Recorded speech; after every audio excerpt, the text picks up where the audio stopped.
Está começando mais um capítulo dessa série incrível, a nossa série Evolução Financeira, em comemoração ao lançamento do nosso livro Evolução Financeira, aqui em parceria com a editora Chave Mestra. E o tema de hoje, pessoal, nós vamos falar sobre como o valor do dinheiro se altera com o tempo. Você que está chegando agora, não se esqueça de se inscrever no nosso canal, ativar o sininho para você não perder nenhum capítulo dessa série. Você pode também deixar os seus comentários e dar aquele like, aquela força pra gente, para os nossos vídeos também alcançar muito mais pessoas, tá? Logo após nossa vinheta, a gente volta com o nosso convidado. Chave Cast, especial Evolução Financeira. Para falar de como o valor do dinheiro se altera ao longo do tempo, nós trouxemos aqui uma convidada super especial, ela que também é do ramo, tem um podcast também, nascida em São Luís, no Maranhão, contadora, educadora financeira e assessora de investimento da AlphaWay XP desde 2018. Adotou como missão a educação financeira e a assessoria de investimentos, veio para validar o seu conhecimento e completar o seu propósito de ajudar as pessoas a se sentirem realizadas financeiramente. Nós vamos conversar hoje com Núbia Souza. Olá, Núbia. Olá, tudo bem? Núbia, é um prazer te receber aqui na nossa série, é um prazer dividir uma coautoria desse livro com você também. Você Sim. que também é companheira da gente no ramo do podcast. Fale um pouco sobre a Núbia para a gente conhecer um pouco sobre você. Nossa, excelente. Eu agradeço o convite, achei a ideia fantástica, né? Eu acredito que é uma forma, sem dúvida, da gente conseguir ter um alcance maior, né? Quando a gente fala sobre educação financeira. Então, a gente sabe que hoje as pessoas não falam sobre dinheiro, né? Então, quando a gente encontra uma oportunidade como essa de disseminar, é excelente. Obrigada pela oportunidade. Então, eu sou a Núbia, sou do Maranhão, São Luís, né? E digo que sou apaixonada por finanças, trago assim como missão de vida, tá? E comecei minha carreira como contadora, tá? Inclusive, tinha meus 17 anos quando eu comecei a trabalhar com contabilidade. E aí, desde então, não parei mais. Comecei a ter cada vez mais paixão pelos números, tá? Acredito que pela exatidão que traz, pelo resultado que a gente consegue ali trabalhar, né? E principalmente por uma busca mesmo de liberdade financeira, não só para mim, mas principalmente para levar para as pessoas. Então, eu atuo como contadora e aí, de um tempo para cá, eu comecei a querer buscar o motivo de muitas empresas não prosperarem, por exemplo, né? E aí, quando você vai identificar, trabalhar ali um diagnóstico, como consultora do Sebrae, eu trabalhei durante muito tempo, trabalho ainda com empresas voltadas para a pessoa jurídica, né? E aí eu digo, nossa, tem alguma coisa errada aí, deixa eu pesquisar, ver o que está acontecendo. E aí a gente bate na tecla do proprietário. E aí você vai lá para o início do problema. Então, muitas pessoas não têm educação financeira, né? Elas aprendem elas se interessam em aprender como vender, como criar um produto com qualidade, mas a raiz ali, que é o relacionamento com o dinheiro, muita gente não tem. E aí isso acaba atrapalhando os negócios, atrapalhando a vida pessoal. E aí hoje eu me consagro, né, como educadora financeira. Eu atuo também com segmento de mulheres. Tenho agora um programa de mentoria voltado para mulheres empreendedoras, justamente para bater nessa tecla, né, de cuidar da empresa, do cuidar dos negócios, para você cuidar do seu dinheiro. E atuo também em um projeto chamado Bolsa para Mulher, que é um projeto voltado para mulheres que têm interesse no mercado financeiro. Inclusive, uma fala muito recorrente minha de que o homem chegar e falar sobre o mercado financeiro, bolsa de valores, índice e tudo mais, é super normal. E aí, quando a mulher fala, parece que foi um ET que desceu na Terra, né? Porque não é comum, por ter muitas informações técnicas. Então, eu busco alcançar mulheres que queiram também atuar no mercado financeiro, como forma mesmo de autonomia, como forma de conhecimento. E hoje, com o lançamento do livro, nossa, é fantástico porque valida bastante essa caminhada, sem dúvida. E tem também o NubiaCast, né? Depois aí, quem tiver interesse, pode procurar aí no Spotify, NubiaCast. E aí já vou pro 7º episódio. Tá ao contrário de você, que já tem uma longa caminhada aí, mas que ótimo. Eu bato muito na tecla que é o momento que a gente alcança, assim, as pessoas, que hoje já é muito comum as pessoas ouvirem. E a gente fica feliz, né? Por a gente poder contribuir. Isso é muito bacana, né? Não me Você deixa que falar muito não, que eu falo muito, tá? Você sabe, já deu pra perceber, né? Não, mas isso que é o bom. Aqui hoje você é a estrela, é você que é pra falar mesmo. É que a gente tá só pra conduzir, normal. Você sabe que quem apresenta geralmente não pode aparecer, né? Sim, é quem as pessoas sim, que vêm. sim. Eu achei muito interessante os seus projetos, né? O nome também que você deu a um dos projetos, Bolsa para Mulher, né? Até porque Bolsa tem tudo a ver com mulher. E eu tô Sim, falando Bolsa de Valores mesmo, né? perfeito.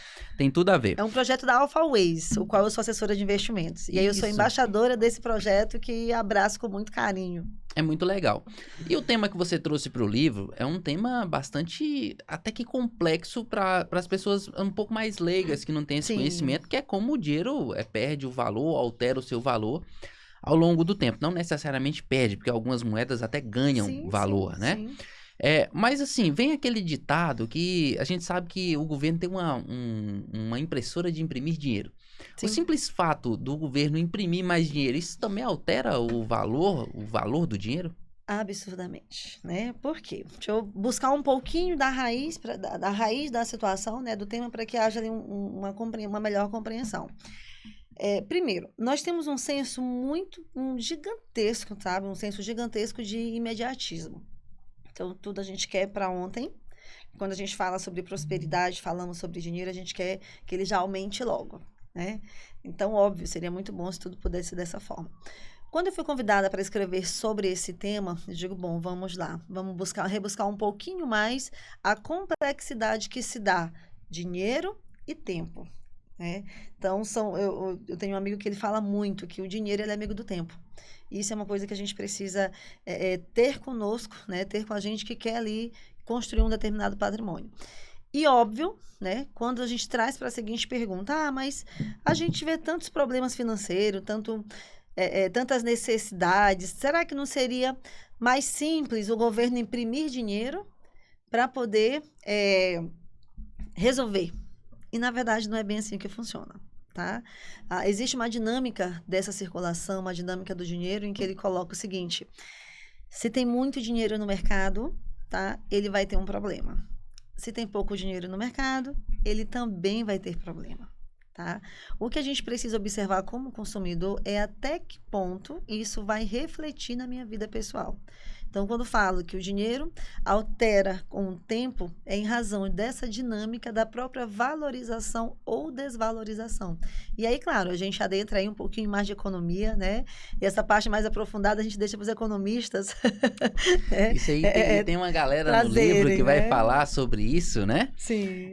Agora é interessante também porque existe uma palavrinha aí mágica chamada uma tal de inflação, Sim. né?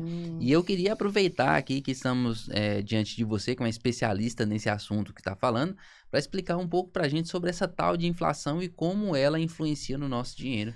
Vamos lá. Inflação, para muita gente, parece assim um bicho de 7 cabeças, né? E eu vou te dizer o seguinte, que inflação nada mais é, conceitualmente falando, tá? É o valor dos produtos que aumentam. Então, é o aumento da inflação. Então, o que acontece? Há algum tempo atrás, um exemplo muito clássico, né? A Coca-Cola, a garrafa era R$1, por exemplo, né? Tempos e tempos depois, já custa 3, 4, 5 vezes mais. Então, essa diferença se dá em inflação. Então, quando se fala que hoje está tudo muito inflacionado, hoje a inflação está alta, hoje, vamos dizer assim, você já não compra mais as coisas com o mesmo preço, em razão desse aumento. Então, a inflação, ela é nada mais do que o aumento dos produtos, né? Produtos e serviços do qual a gente consome diariamente. Ninguém precisa ter medo do conceito, precisa ter medo do efeito. Né? Que eu estava no supermercado essa semana, e aí fechou o caixa, a conta, aí o atendente, né? Aliás, a pessoa que estava embalando as coisas, né? Ele falou assim, nossa, a gente precisa realmente ver para saber o que tem. Porque se a gente verificar só o preço, a gente acha que não está levando nada. Então, ali ele estava falando de inflação. Embora ele não sabe o que é o conceito de inflação, mas na prática é isso. Todo mundo sente ela na prática, né? Todo mundo. Núbia, olhando por esse contexto da alteração do valor do dinheiro, né? Porque dinheiro é uma coisa, valor é outra, sim, né? sim. Só porque eu tenho dinheiro hoje, no presente, quer dizer que eu estou com o meu futuro garantido? Não. Infelizmente, não. Você já está ali, como a gente fala, meio caminho andado. Porque você já construiu, já iniciou. Mas não quer dizer necessariamente, tá? Que já tem ali uma certa garantia. Por quê? Porque tudo, a continuidade e o resultado desse dinheiro daqui a 10 anos, tá? Será conforme o que você vai fazer. Então, se você, por exemplo, aí entrando um pouquinho na questão de investimentos, então tá, se você trabalha ele para que ele aumente, tá? Ok, legal, mas nem assim é o suficiente, por quê? Porque muitas das vezes, o que que acontece? O dinheiro, ele vai ter uma renda, né? Ele vai ter uma rentabilidade, melhor dizendo, mas ele precisa ter mais volume, porque se a gente acompanha um produto hoje, a inflação não, um produto hoje, daqui a 10 anos, ele vai seguir aquela proporção. Então, o aumento necessário, o aumento direto, né, necessário em si, ele não vem configurar ali aumento de riqueza, por exemplo. Entende? Por quê? Porque ele vai alterar com o tempo. Então, vai existir essa proporção de que não é somente ter o que tem hoje, mas é você, além do que você tem hoje, buscar mais apostas para poder ter uma garantia maior aí de resultado. É como se hoje a pessoa tivesse R$ 100 e ela comprasse determinado produto.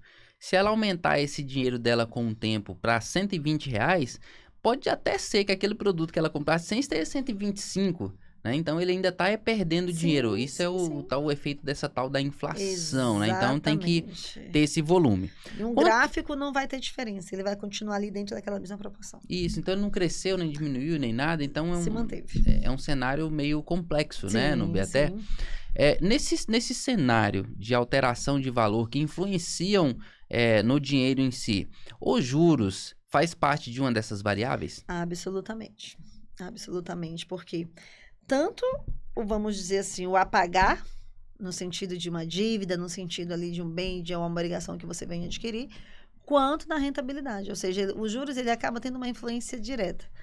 Então, para você ter uma ideia, hoje quando a gente fala de inflação, é inevitável você não pensar em taxas de juros. Porque dependendo do cenário, eles estarão ali sempre, um acompanha o outro. Um acompanha o outro. Nubia, para você acha que é um erro a gente comparar valores em tempos diferentes? A gente vê muito isso hoje, por exemplo, as pessoas, tal época um gás era R$ 30, né? E a mesma coisa serve para o futuro, né? Sim, não quer dizer que hoje o que eu compro de um vai ser... É um erro muito grave esse? Sim. Assim, ele é um erro, mas tudo está muito relacionado ao entendimento, vamos dizer assim, do conceito, sem trazer muita complexidade. Quem de nós já não ouviu a seguinte expressão? Porque na minha época o arroz era mais barato. Só que quando você vai lá atrás e você lembra daquela época, também era caro. Porém, quando ele compara o preço de hoje, obviamente, né, ele vai trazer uma diferença. Então, é errado, sim, você querer comparar em tempos diferentes, por esse motivo, porque o tempo ele vai passando e a linha do gráfico, né, ele vai ali aumentando. Então, é conforme a inflação, conforme sempre o tempo. Eu particularmente, quando eu quero comparar no tempo, eu gosto de usar um percentual baseado no salário mínimo. Sim, é uma técnica que eu uso, né? Perfeito. Eu acho que é uma das coisas que as pessoas podem saber se a coisa realmente está caro hoje ou não, né? Sim, com certeza. E assim, é diferente, tá? É diferente quando você compara com produtos equivalentes. Então, por exemplo, uma coisa é eu comparar um determinado produto hoje há 20 anos atrás. Beleza. A outra é eu comparar o mesmo produto diante de outro fornecedor. Que aí sim, a diferença de preços na mesma época, obviamente, ela não é inflação. É aumento, é variação. É diferente, né? Porque eu comprei por R$10. Na mesma época, no mesmo período, eu peguei aquele produto e encontrei em outro lugar por 17. É inflação? Não. Aí não é inflação, aí é variação. E às vezes as pessoas confundem. A inflação com a variação. Né? Porque estão todos na mesma linha. Agora, se eu falo de um produto que há 20 anos era de um preço e hoje é outro, aí é outra coisa. Nubia, para as empresas, esse tempo influencia muito nessa alteração de preço, que você falando sobre preços, sobre empresas e tal, olhando para dentro de uma empresa, como se a gente tivesse uma empresa ali trabalhando, como é que o tempo vai influenciar nessa precificação dos meus itens dentro da minha empresa? E aí necessita de um estudo contínuo, tá? Por quê? Quando a gente traz para a seara empresa, tem vários fatores aí que são influenciáveis, né? Mercado, conhecimento, qualidade, atendimento e tudo isso, claro, influencia diretamente não só a questão do preço, mas o valor em si, né? A gente falava agora há pouco que eles têm conceitos diferentes. Então, para a empresa hoje, ela acompanhar, vamos dizer assim, essa inflação de uma maneira que ela tenha essa sustentação no mercado, os gestores, a equipe de venda, a formação de preço, ela precisa estar muito bem alinhada. Porque senão o que vai acontecer? Automaticamente, quando a gente fala de um produto, tem um fornecedor que também sofre os mesmos impactos da inflação. E a tendência que tem é o quê? Ele repassar isso para o cliente, para o cliente. E aí, se você não toma esse cuidado de você também acompanhar a tua empresa, ela vai permanecer ali na inércia, porque você, às vezes, eu não quero aumentar porque eu não vou perder o cliente. E aí você acaba, muitas vezes, a empresa não conseguindo vender para pagar as contas. E como eu falei, está muito relacionado ao conhecimento técnico da própria formação de preço quando a gente fala sobre inflação. E, óbvio, as estratégias, né? Por que você acha que muitas vezes você chega em determinado local, uma televisão era 2.000 e naquele dia está por 1.800. Mas aí você vai 3 dias depois, ela já está 2.200, por exemplo. Então, isso é acompanhar o mercado. Então, esse é o cuidado que o gestor, ele sempre precisa acompanhar mercado, estratégia e preço, para que ele tenha ali aquela permanência, vamos dizer assim, de longevidade, para que ele tenha longevidade, melhor falando. Até se tratando de estratégia, a gente vê muito no ramo alimentício, hoje a diminuição da gramatura dos produtos, né? Não o tamanho da embalagem, né? Você vai lá, pega aquela embalagem do mesmo tamanho que era antes, mas se você reparar, a gramatura está um pouco menor para poder sustentar aquele preço, né? Sim, sim. Isso é uma estratégia, né? O cuidado, obviamente, que você precisa ter é que você não... o consumidor, não é legal ele se sentir lesado, né? Quando a gente fala sobre isso. E, às vezes, diante de determinadas situações, é o que às vezes acontece. Então, um pacote de biscoito, 200 gramas. Ok, você vai lá, você paga, sei lá, R$3, por exemplo, né? E aí, 6 meses depois, você vai lá, vai comprar o mesmo produto, tá? Por R$3, mas a gramatura está 170. E muitas vezes, não tem nenhuma identificação. Embora na nomenclatura, né, das informações esteja lá a identificação, melhor dizendo, né? Falando, mas eu não enganei o consumidor. Não, de fato não enganou. Mas quando você não evidencia uma nova embalagem, um novo peso ou algo assim, tá? Será que realmente o consumidor não está sendo enganado? Eu não julgo, tá, gente? Por favor, os empresários aí que estão ouvindo, tá? Obviamente são estratégias, tá? O que eu me preocupo realmente é o sentimento do consumidor nesse sentido. Porque ele pode pensar o seguinte, não, mas eu achei que era a mesma coisa. E, na verdade, no final das contas, não é. Então, não é você não fazer, é você fazer, mas o outro saber que você está fazendo. Pronto. Eu gosto muito de usar como esse exemplo aí, caixa de bombom, né? Sim, com o tempo, elas vieram variando os pesos, mas a caixa no meu tempo mesmo era uma tamanho. caixa cheia de bombons, garoto, bombons da Nestlé. Hoje, meu Deus, você abre lá, tem... sabe? Uns pingadinhos, né? Então a gente vê isso. Núbia, assim, o que eu queria que você esclarecesse pra gente? Pensando nessa questão de alteração do valor do dinheiro no tempo, em especial o nosso real aqui, que a gente sabe que ele tá sempre desvalorizando com o tempo. Sim. Um empréstimo, um financiamento, principalmente pela tabela saque, que tem aquela amortização bacana, como, por exemplo, é feito hoje financiamentos de casa, até pelo Minha Casa Minha Vida. Sim. É uma boa, pensando na desvalorização do dinheiro ao longo do tempo? Assim, hoje, quando a gente entra, né, principalmente nessa questão de moradia, tá? É sempre uma faca de 2 gumes, né? Por quê? O que leva as pessoas a fazerem isso hoje, obviamente, é a condição financeira dela. Hoje é a capacidade contributiva que ela tem. Ou seja, eu não consigo comprar uma casa à vista, mas eu consigo, dentro do meu salário, pagar uma prestação. Embora eu pague, exemplificando, eu pago R$1.000 de prestação, 250 é efetivamente o valor da casa, né? E 750 são juros, tá? Então, se a gente identificar isso ao pé da letra, por mais que exista aí um tempo, tá, enorme de pagamento e contribuição e tudo mais, nunca vai ser uma boa opção, mas é a opção que se tem, tá? Mas é a opção que tem. Então, o que eu sempre falo quando eu trabalho planejamento, em que a pessoa chega e diz, olha, eu quero comprar uma casa financiada. eu pergunto, tá, é a única opção? Sim. A gente quer, não acho aluguel muito, não gosto de aluguel, né? Embora a gente sabe que existem alguns defensores que colocam que aluguel é melhor do que comprar casa financiada.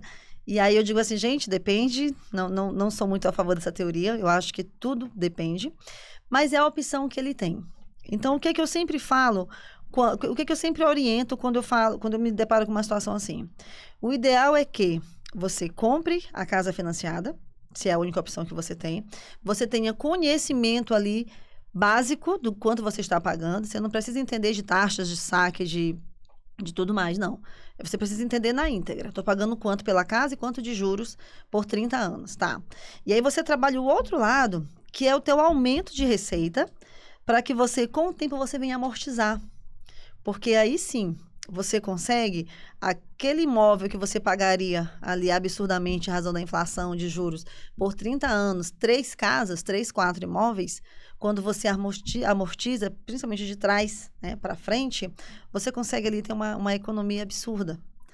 A questão é que as pessoas não são orientadas a fazer dessa forma. E, principalmente, existe um processo de acomodação muito grande. Então, a parcela vai diminuir, mas ainda a parcela diminuindo, dependendo da forma que você escolha, o preço final, ele resulta ali, sim, em 2, 3 ou 4 vezes mais o imóvel que você comprou. Então, esse acompanhamento ali parece complexo, tá, gente? Mas não, é só a gente realmente buscar ali um pouquinho no pé da letra, como é que funciona quando eu falo do valor do dinheiro no tempo. Então, hoje a minha casa, obviamente, tem valorização do imóvel e tudo mais, mas uma vez feito o contrato, você vai ter que pagar aquele valor se você for até o fim. Isso. Pegando esse gancho, eu já queria pegar a sua opinião em um assunto inverso a esse. Sim. A gente sabe que um financiamento com a tabela saque vai diminuindo o valor. Eu queria a sua opinião sobre consórcio. Sim. Por quê? O consórcio ele é um pouco diferente, principalmente quem pega o bem no início. Eu sei que ele vai utilizar o bem, vamos esquecer esse lado de utilização. Mas o lado de que a gente sabe que aquele bem vai se valorizar com o longo do tempo em relação ao dinheiro. Sim. Seria uma boa trabalhar com um consórcio nesse sentido, pensando nessa valorização? Você sabe por que as pessoas gostam de consórcio? Na minha opinião, é quem não sabe juntar dinheiro e investir. Na minha opinião. Vamos lá. Geralmente, o que leva as pessoas a adquirir o consórcio é porque algumas pessoas, tá? O pessoal que vende consórcio aí, é verdade, eu não tô mentindo, não tô denegrindo, não tô falando nada de errado, tá? As pessoas precisam de boleto para pagar. Então, eu não consigo guardar. Tem gente que não consegue pegar ali um valor e guardar, mas se ele tiver um boleto, ele paga. Então, daí começa a questão do consórcio, né? E aí, se vale a pena ou não, tá? Bom, hoje, existe os próprios consórcios, as próprias empresas, elas já atuam de uma maneira mais transparente nesse sentido, né? E assim, se for verificar ao pé da letra, mais uma vez, você paga aí taxas administrativas, né? Você precisa ali cumprir também com um contrato, um pagamento, principalmente quando esse bem já está com você, tá? E assim, o ideal é que se você estiver ali como negociar, se tiver que antecipar para ter uma redução, ótimo. Porque no final das contas, o que a gente quer sempre não é economizar ao extremo, não. É você ter o custo-benefício sempre compatível àquilo que você coloca. O grande detalhe aí, mais uma vez, é a questão da acomodação. Então, assim, o consórcio é bom ou ruim? Pode ser uma maneira de que você tem de diversificar. Agora, se você só trabalha com consórcio, tudo que você tem é consórcio, de repente é interessante rever aí essa metodologia, né, de aquisição de patrimônio. Até então, porque a diversificação não tem problema. Eu invisto, eu tenho outros produtos, ou empresas e tudo mais, mas eu também tenho um consórcio. Legal. O que eu não sou a favor é você ter ali tudo na vida é consórcio. Até porque a gente não está fazendo uma crítica que é o consórcio, sim, né? Não, de maneira nenhuma. Eu não sou um defensor do consórcio, mas também eu entendo que em algumas situações, principalmente para quem não tem dinheiro no momento, o consórcio sim pode ser uma opção viável, sim. Perfeito, é isso mesmo. Núbia, o que você não pode fazer é se tornar refém de consórcio. Exatamente, né? Quanto ao dinheiro, ele também segue aquela velha regra da oferta e da procura? Segue, com certeza, segue. Eu digo até que isso é milenar. né? E penso eu que não, e acredito que não vai mudar, tá? Porque é a nossa ferramenta hoje, né? É o meio que a gente tem hoje de construção, né? Então, quando a gente fala, tem muito dinheiro no mercado, tem pouco ou tem pouco dinheiro no mercado, a gente volta lá para a primeira pergunta, né? Essa é uma questão de imprimir dinheiro? Não, vai muito mais além disso. Porque hoje nós já vivemos um momento em que toda essa dinâmica de circulação financeira, ela não depende mais de duas pessoas ou de um povoado, né? Como era isso no início do tempo em que o dinheiro era escambo, né? Então não tinha dinheiro, mas tinha trocas, né? Então com o tempo surgiu a moeda e a gente vai buscar a história do dinheiro e a gente identifica tudo isso. Então existe sim essa relação, quanto mais, quanto menos, e sempre vai ter seus reflexos conforme o tempo. E para ajudar isso aí é o conhecimento, não tem jeito. Núbia, para a gente fechar aqui, eu quero que você dê algumas dicas para a gente e pode deixar suas considerações finais também sobre o que nós podemos fazer para que o nosso dinheiro não perca o valor com o tempo. Porque a gente já aprendeu com você aqui que dinheiro e valor são duas coisas distintas, Sim, né? sim. E o que fazer para o nosso dinheiro não perder o valor ao longo dos anos? Primeiro ponto é o zero, vamos dizer assim, né? Antes de tudo, busque conhecimento sobre educação financeira. Escolhas, construção, aumento de patrimônio, sabe? Aumento de riqueza. Por quê? É a ferramenta que vai te ajudar a, de fato, a trabalhar uma liberdade, a construção de uma liberdade financeira, tá? Um aumento do dinheiro, para que você, à medida que o tempo for passando e o dinheiro, se de repente na linha do gráfico, ele pensar ali em descer um pouquinho, mas você trabalhando com o crescimento. Então, dificilmente você vai ter esse problema de perder o dinheiro, né, em razão do tempo. E um dos aspectos, assim, que a gente precisa bater muito na tecla é nesse ponto de que o dinheiro, o que você tem hoje não é o mesmo daqui a 10 anos. Então, para que esse dinheiro ele se multiplique, para que ele não diminua, pelo menos não diminua, né? É você acompanhar sempre o crescimento. Então, não é só depender de rentabilidade, mas é você trabalhar aportes, é trabalhar ali ganhos em relação a esse dinheiro. Nada de pôr embaixo do colchão ou na poupança. Deus, Nossa Senhora, defenda e guarde. E aí é onde vem estratégias de investimentos, né? Aí por isso que eu falo a questão da educação financeira, é o gastar menos, né? Gastar menos naquilo que não tem retorno, tá, gente? Que as pessoas algumas pessoas trazem consigo aquela ideia de que educador financeiro é mão de vaca. Nada disso. A gente apenas orienta a melhor forma de você gastar. Justamente para quê? Para que o dinheiro ele tenha valor. É isso aí, Nubi. E a expectativa para o lançamento do livro hoje? Nossa, mãe, a mil. É a primeira experiência, né? Embora eu já tenha escrito alguns artigos para a revista e tudo, mas livro mesmo é a primeira vez. Então, é algo assim que estou aqui já ansiosa e muito feliz, porque eu entendo que quando a gente traz a missão de levar conhecimento, de expandir e as pessoas terem resultados, eu acredito que a gente consegue aí sim fazer um bom trabalho. É isso aí, Núbia, eu agradeço aqui a sua participação, tá bom? Pessoal, compre o livro da Núbia, porque eu tô no meio também no bolo, leia um capítulo dela, se possível leia o meu também, tá bom? A gente tá falando sobre mentalidade financeira, vocês não vão perder, pessoal. São só assuntos de alto nível, com pessoas de alto nível, de alto quilate, vocês vão gostar demais, tá? Agradecendo a Núbia mais uma vez, você que assistiu mais este capítulo aqui, deste episódio que está sensacional, essa série Evolução Financeira aqui no ChefCast, tá? Assistiu até agora, não tá inscrito no canal ainda, se inscreva no canal, ative o sininho para não perder nenhum episódio dessa série. Deixe seu comentário e seu like também. E ouçam também o NubiaCast, que estão nas plataformas de podcast aí pelo nosso Brasil, tá? Eu quero terminar esse podcast aqui, Núbia, sequestrando a sua frase de impacto. Olha só. O tempo é amigo ou inimigo? É você quem escolhe. Mas, se quiser riqueza, garanto que tê-lo como aliado pode ser transformador. Fiquem com Deus e até uma próxima. Show! ChefCast, especial Evolução Financeira.